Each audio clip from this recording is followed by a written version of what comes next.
Now we are going to learn about the future keyword.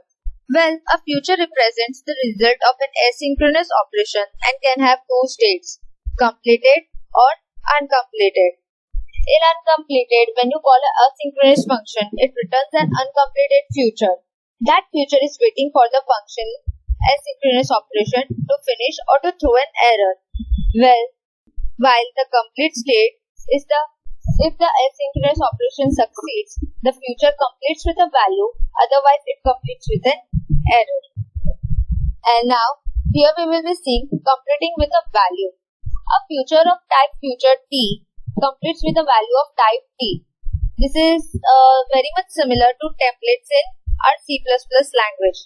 For example, a future with a type future string produces a string value. If future doesn't produce a usable value, then the future type is future void generally. So, in our previous video, when we have learned about geolocation, then we have used this function void get location. So now you can get the idea of this async keyword and await keyword.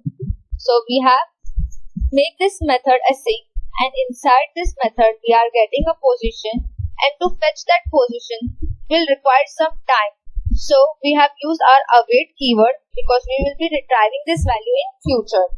So we have used this await keyword, and after that we have mentioned our method.